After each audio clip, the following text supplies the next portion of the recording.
ओम श्री परमात्मने नमः।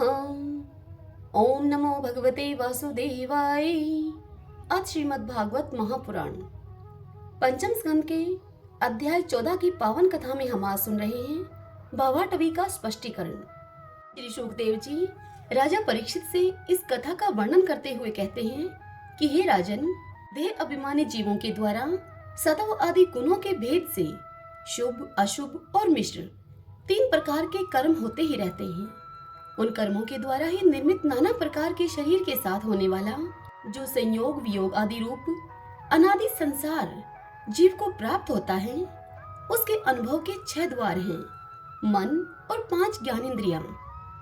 उनसे विवश होकर यह जीव समूह मार्ग भूलकर भयंकर वन में भटकते हुए धन के लोभी बिंजारों के समान परस्मर्थ भगवान विष्णु के आश्रित रहने वाली माया की प्रेरणा से बीहड़ वन के समान दुर्गम मार्ग में पड़कर संसार वन में जा पहुंचता है। यह वन शमशान के समान अत्यंत अशुभ है। इसमें भटकते हुए उसे अपने शरीर से किए हुए कर्मों का फल भोगना पड़ता है। यहाँ अनेकों विघ्नों के कारण उसे अपने व्यापार में सफलता भी नहीं मिलती, तो भी यह उसके श्रम को शांत करने वाले श्रीहरि एवं गुरुदेव के चरणारविंद मकरंद मधु के रसिक भगत भ्रमरों के उनके मार्ग का भी अनुसरण नहीं करता। इस संसार वन में मन सहित 6 इंद्रियां ही अपने कर्मों की दृष्टि से डाकुओं के समान हैं। पुरुष बहुत सा कष्ट उठाकर जो धन कमाता है, उस धन का उपयोग धर्म में होना चाहिए। वही धर्म साक्षात भगवान परम पुरुष की आराधना के रूप में होता है, तो उसे परलोक में निश्रेयस का हेतु बतलाया गया है। किंतु जिस मनुष्य का बुद्धि रूप सारथी विवेकहीन होता है और मन वश में नहीं होता, उसके उस धर्म उपयोगी धन को ये मन सहित 6 इंद्रियां देखना, स्पर्श करना, सुनना, स्वाद लेना, सूंघना, संकल्प विकल्प करना और निश्चय करना, इन वृत्तियों के द्वारा गृहस्थोचित विषय भोगों में फंसाकर उसी प्रकार लूट लेती हैं जिस प्रकार बेईमान मुखिया का अनुगमन करने वाले एवं असावधान बंजारों के दल का धन चोर डाकू लूट ले जाते हैं। ये ही नहीं, उस संसार वन में रहने वाले उसके कुटुंबी भी, जो नाम से तो स्त्री पुत्र आदि कहे जाते हैं, किंतु कर्म जिनके साक्षात भेड़ियों और गिदड़ों के समान होते हैं, उस अर्थ लोलुप कुटुंबी के धन को उसकी इच्छा न होने पर भी उसके देखते ही देखते वे इस प्रकार छीन ले जाते हैं जैसे कि भेड़िया गडरियों से सुरक्षित भेड़ों को उठा ले जाते हैं। जिस प्रकार यदि किसी खेत के बीजों को अग्नि के द्वारा जला न दिया गया हो, तो प्रतिवर्ष जोतने पर भी खेती का समय आने पर वह फिर झाड़ जखाड़, लता और तृण आदि से गहन हो जाता है। उसी प्रकार यह गृहस्थ आश्रम भी कर्म भूमि है। इसमें भी कर्मों का सर्वथा उच्छेद कभी नहीं होता, क्योंकि यह घर कामनाओं की पिटारी है। उस गृहस्थ आश्रम में आसक्त हुए व्यक्ति के धन रूप बाहरी प्राणों को डांस और मच्छरों के समान नीच पुरुषों से तथा टिड्ढी, पक्षी, चोर और चूहे आदि से क्षति पहुंचती रहती है। कभी इस मार्ग में भटकते भटकते यह अविद्या, कामना और कर्मों से कलुषित हुए अपने चित्त से दृष्टि दोष के कारण इस मृत्युलोक को, जो गंधर्व नगर के समान असत है, सत्य समझने लगता है। फिर खान पान और स्त्री प्रसंग आदि वैष्णव में फंसकर मृग तृष्णा के समान मिथ्या विषयों की ओर दौड़ने लगता है। कभी बुद्धि के रजोगुण से प्रभावित होने पर सारे अनर्थों की जड़ अग्नि के मल रूप सोने को ही सुख का साधन समझकर उसे पाने के लिए लालायित होकर इस प्रकार दौड़ धूप करने लगता है, जैसे कि जाड़े से ठिठुरता हुआ पुरुष अग्नि के लिए व्याकुल होकर उल्मुख पिशाच की अर्थात अज्ञा बेताल की ओर उसे आग समझकर दौड़े। कभी इस शरीर को जीवित रखने वाले घर, अन्न, जल और धन आदि में अभिनिवेश करके इस संसार अरण्य में इधर उधर दौड़ धूप करता रहता है। तो कभी बवंडर के समान आंखों में धूल झोंक देने वाली स्त्री उसे गोद में बिठा लेती है। वह तत्काल रागान्ध सा होकर सत्पुरुषों की मर्यादा का भी विचार नहीं करता। उस समय नेत्रों में रजोगुण की धूल भर जाने से बुद्धि उसकी ऐसी मलिन हो जाती है कि अपने कर्मों की साक्षी दिशाओं के देवताओं को भी वह भुला देता है।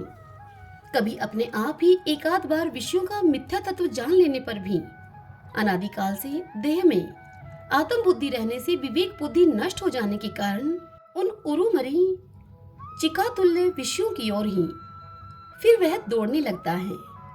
कभी प्रत्यक्ष शब्द करने वाले उल्लू के समान शत्रुओं की ओर, परोक्ष रूप से बोलने वाले झिंगुरों के समान, राजा की अति कठोर और दिल को दहला देने वाली डरावनी डांट डपट से इसके कान और मन को बड़ी व्यथा होती है। पूर्व पुण्य क्षीण हो जाने पर यह जीवित ही मुर्दे के समान हो जाता है।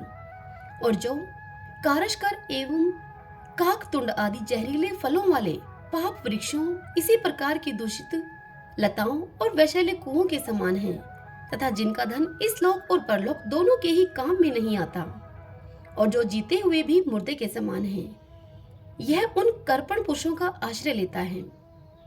कभी असत पुरुषों के संग से बुद्धि बिगड़ जाने के कारण सूखी नदी में गिरकर दुखी होने के समान इस लोक और परलोक में दुख देने वाले पाखंड में यह फंस जाता है। जब दूसरों को सताने से उसे अन्न भी नहीं मिलता, तब वह अपने सगे पिता पुत्रों को अथवा पिता या पुत्र आदि का एक तिनका भी जिनके पास देखता है, उनको फाड़ खाने के लिए यह तैयार हो जाता है।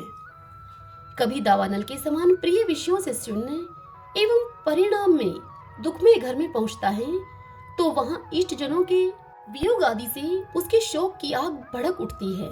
उससे संतप्त होकर वह बहुत ही खिन्न होने लगता है। कभी काल के समान भयंकर राजकुल रूप राक्षस इसके परम प्रिय धन रूप प्राणों को हार लेता है, तो यह मरे हुए के समान निर्जीव हो जाता है।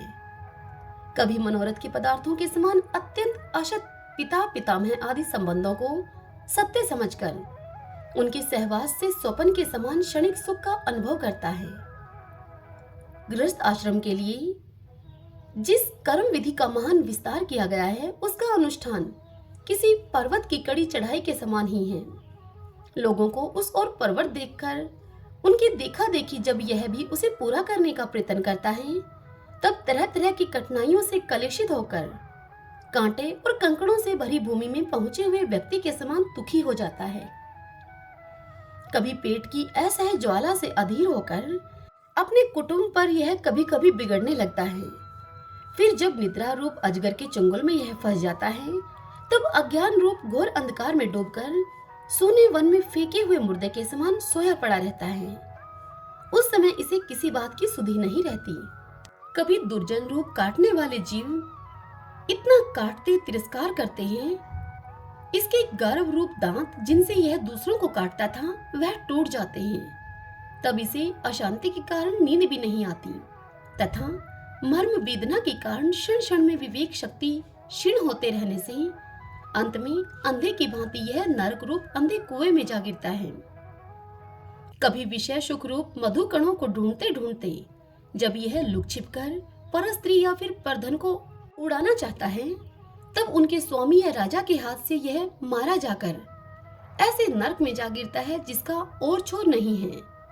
इसी से ऐसा कहते हैं कि प्रवृत्ति मार्ग में रहकर किए हुए लौकिक और वैदिक दोनों ही प्रकार के कर्म जीव को संसार की ही प्राप्ति कराने वाले हैं। यदि किसी प्रकार यह राजा आदि के बंधन से छूट भी गया, तो अन्याय से अपहरण किए हुए उन स्त्री और धन को देवदत्त नाम का कोई दूसरा व्यक्ति छीन लेता है और उससे विष्णुमित्र नाम का कोई तीसरा व्यक्ति झटक लेता है। इस प्रकार वे भोग एक पुरुष से दूसरे पुरुष के पास जाते रहते हैं, एक स्थान पर नहीं ठहरते। कभी कभी शीत और वायु आदि अनेकों आधि दैविक, आधि भौतिक और आध्यात्मिक दुख की स्थितियों के निवारण करने में समर्थ न होने से यह अपार चिंताओं के कारण उदास हो जाता है। कभी परस्पर लेन देन का व्यवहार करते समय किसी दूसरे का थोड़ा सा दमड़ी भर भी अथवा इससे भी कम धन चुरा लेता है, तो इस बेईमानी के कारण उससे वैर ठन जाता है। हे राजन, इस मार्ग में पूर्वोक्त विघ्नों के अतिरिक्त सुख दुख, राग द्वेष, भय, अभिमान, प्रमाद, उन्माद, शोक, मोह, लोभ, मात्सर्य, ईर्ष्या, अपमान, क्षुधा, पिपाशा आदि व्याधि, जन्म, जरा और मृत्यु आदि और भी अनेकों विघ्न हैं। इस विघ्न बहुल मार्ग में इस प्रकार भटकता हुआ यह जीव किसी समय देव माया रूपिणी स्त्री के बाहुपाश में पड़कर विवेकहीन हो जाता है। उसी के लिए विहार भवन आदि बनवाने की चिंता में ग्रस्त रहता है तथा उसी के आश्रित रहने वाले पुत्र, पुत्री और अन्य स्त्रियों के मीठे मीठे बोल, चितवन और चेष्टाओं में आसक्त होकर उन्हीं में चित्त फंस जाने से वह इंद्रियों का दास अपार अंधकार में नरकों में गिरता है। कालचक्र साक्षात भगवान विष्णु का आयुध है। वह परमाणु से लेकर द्विप्रार्ध पर्यंत क्षण घटी आदि अवयवों से युक्त है। वह निरंतर सावधान रहकर घूमता रहता है। जल्दी जल्दी बदलने वाली बाल्य, यौवन आदि अवस्थाएं ही उसका वेग हैं। उसके द्वारा वह ब्रह्मा से लेकर शूद्रातिशूद्र तृण पर्यंत सभी भूतों का निरंतर संहार करता रहता है। कोई भी उसकी गति में बाधा नहीं डाल सकता। उससे भय मानकर भी जिनका यह काल चक्र निज आयुध है, उन साक्षात भगवान यज्ञ पुरुष की आराधना को छोड़कर यह मंदमती मनुष्य पाखंडियों के चक्कर में पड़कर उनके कंक, गिद्ध, बगुला और बटेर के समान आर्य शास्त्र बहिष्कृत देवताओं का आश्रय लेता है, जिनका केवल वेद बाह्य अप्रमाणिक आगमों ने ही उल्लेख किया है। ये पाखंडी तो स्वयं ही धोखे में है। जब यह भी उनकी ठगाई में आकर दुखी होता है तो ब्राह्मणों की शरण लेता है यह। किंतु उपनयन संस्कार के अनंतर श्रोत स्मार्त कर्मों से भगवान यज्ञ पुरुष की आराधना करना आदि जो उनका शास्त्र उक्त आचार है, वह इसे अच्छा नहीं लगता। इसलिए वेदोक्त आचार के अनुकूल अपने ही शुद्धि न होने के कारण यह कर्म शून्य शूद्र कुल में प्रवेश करता है, जिसका स्वभाव वानरों के समान केवल कुटुंब पोषण और स्त्री सेवन करना ही है। वहां बिना रोक टोक के स्वच्छंद विहार करने से इसकी बुद्धि अत्यंत दीन हो जाती है और एक दूसरे का मुख देखना आदि विषय भोगों में फंसकर इसे अपने मृत्यु काल का भी स्मरण नहीं होता। वृक्षों के समान जिनका लौकिक सुख ही फल है, उन घरों में ही सुख मानकर वानरों की भांति स्त्री पुत्र आदि में आसक्त होकर यह अपना सारा समय मथुन आदि विषय भोगों में ही बिता देता है। इस प्रकार प्रवृत्ति मार्ग में पड़कर सुख दुख भोगता हुआ यह जीव रोग रूपी गिरी गुहाएं में फंसकर उसमें रहने वाले मृत्यु रूप हाथी से डरता रहता है।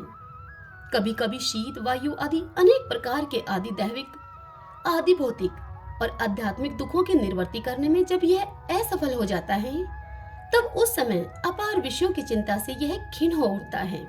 कभी आपस में क्रय विक्रय आदि व्यापार करने पर बहुत कंजूसी करने से इसे थोड़ा सा धन हाथ लग जाता है, तो कभी धन नष्ट हो जाने से जब इसके पास सोने, बैठने और खाने आदि की भी कोई सामग्री नहीं रहती, तब अपने अभिष्ट भोग न मिलने से यह उन्हें चोरी आदि बुरे उपायों से पाने का निश्चय करता है। इससे इसे जहां तहां दूसरों के हाथ से बहुत अपमानित होना पड़ता है। इस प्रकार धन की आसक्ति से परस्पर वैर भाव बढ़ जाने पर भी यह अपनी पूर्व वासनाओं से विवश होकर आपस में विवाह आदि संबंध करता है और छोड़ता रहता है। इस संसार मार्ग में चलने वाला यह जीव अनेक प्रकार के कलेश और विघ्न बाधाओं से बाधित होने पर भी मार्ग में जिस पर जहां आपत्ति आती है अथवा जो कोई मर जाता है, उसे जहां का तहां यह छोड़ देता है तथा नए जन्मे हुओं को साथ लगाता है। कभी किसी के लिए शोक करता है, कभी किसी का दुख देखकर मूर्छित हो जाता है, किसी के वियोग होने की आशंका से भयभीत हो उठता है, तो किसी से झगड़ने लगता है। कोई आपत्ति आती है तो यह रोने चिल्लाने लगता है। कहीं कोई मन के अनुकूल बात हो गई तो प्रसन्नता के मारे फूला नहीं समाता। कभी गाने लगता है और कभी उन्हीं के लिए बंधने में भी नहीं हिचकता। साधुजन इसके पास कभी नहीं आते। यह साधु संग से सदा वंचित रहता है। इस प्रकार यह निरंतर आगे ही बढ़ रहा है। जहां से इसकी यात्रा आरंभ हुई है, जिसे इस मार्ग की अंतिम अवधि कहते हैं, उस परमात्मा के पास यह अभी तक नहीं लौटा है। उस परमात्मा तक तो योग शास्त्र की भी गति नहीं है। जिन्होंने सब प्रकार के दंड शासन का त्याग कर दिया है, वे निर्वर्ती परायण संयम आत्मा मुनिजन ही उसे प्राप्त कर पाते हैं। जो दिग्गजों को जीतने वाले और बड़े बड़े यज्ञों का अनुष्ठान करने वाले राजऋषि हैं, उनकी भी वहां तक गति नहीं है। वे संग्राम भूमि में शत्रुओं का सामना करके केवल प्राण परित्याग ही करते हैं तथा जिसमें यह मेरी है ऐसा अभिमान करके वैर ठाना था, उस पृथ्वी में ही अपना शरीर छोड़कर स्वयं परलोक को चले जाते हैं। इस संसार से वे भी पार नहीं होते। अपने पुण्य कर्म रूप लता का आश्रय लेकर यदि किसी प्रकार यह जीव इन आपत्तियों से अथवा नरक से छुटकारा पा भी जाता है तो फिर उसी प्रकार संसार मार्ग में भटकता हुआ इस जन समुदाय में मिल जाता है। यही दशा स्वर्ग आदि उद्धर्व लोकों में जाने वालों की भी है। हे परीक्षित, राज ऋषि भरत के विषय में पंडित जन ऐसा कहते हैं, जैसे गरुड़ जी की होड़ कोई मक्खी नहीं कर सकती, उसी प्रकार राज ऋषि महात्मा भरत के मार्ग का कोई अन्य राजा मन से भी अनुसरण नहीं कर सकता। उन्होंने पुण्य कीर्ति श्री हरि में अनुरक्त होकर अति मनोरम स्त्री, पुत्र, मित्र और राज्य आदि को युवावस्था में ही विष्ठा के समान त्याग दिया था। दूसरों के लिए तो इन्हें त्यागना बहुत ही कठिन है। उन्होंने अति दुष्टज्य पृथ्वी, पुत्र, स्वजन, संपत्ति और स्त्री की तथा जिसके लिए बड़े बड़े देवता भी लालायित रहते हैं, किंतु जो स्वयं उनकी दया दृष्टि के लिए उन पर दृष्टिपात करती रहती थी, उस लक्ष्मी की भी लेश मात्र इच्छा नहीं की। यह सब उनके लिए उचित ही था, क्योंकि जिन महानुभावों का चित्त भगवान मधुसूदन की सेवा में अनुरक्त हो गया है, उनकी दृष्टि में मोक्षपद भी अत्यंत तुच्छ है। उन्होंने मृग शरीर छोड़ने की इच्छा होने पर उच्च स्वर से कहा था कि धर्म की रक्षा करने वाले, धर्म अनुष्ठान में निपुण, योग गम्य, सांख्य के प्रतिपाद, प्रकृति के अधीश्वर यज्ञ मूर्ति, सर्वांतर्यामी श्रीहरि को नमस्कार है। हे राजन परीक्षित, सुनिए, राज ऋषि भरत के पवित्र गुण और कर्मों की भगत जन भी प्रशंसा करते हैं। उनका यह चरित्र बड़ा कल्याणकारी, आयु और धन की वृद्धि करने वाला, लोक में सुयश बढ़ाने वाला और अंत में स्वर्ग तथा मोक्ष की प्राप्ति कराने वाला है। जो पुरुष इसे सुनता है अथवा सुनाता है और इसका अभिनंदन करता है, उसकी सारी कामनाएं स्वयं ही पूर्ण हो जाती हैं। दूसरों से उसे कुछ भी मांगना नहीं पड़ता। हरिओम तत्सत। आज का यह अध्याय यहीं समाप्त हुआ। कल के अध्याय की कथा में हम सुनेंगे भरत के वंश का वर्णन। यदि आप इस अध्याय से पहले की कथाओं का वर्णन सुनना चाहते हैं तो आप प्लेलिस्ट में जाकर सुन सकते हैं। हरे कृष्णा।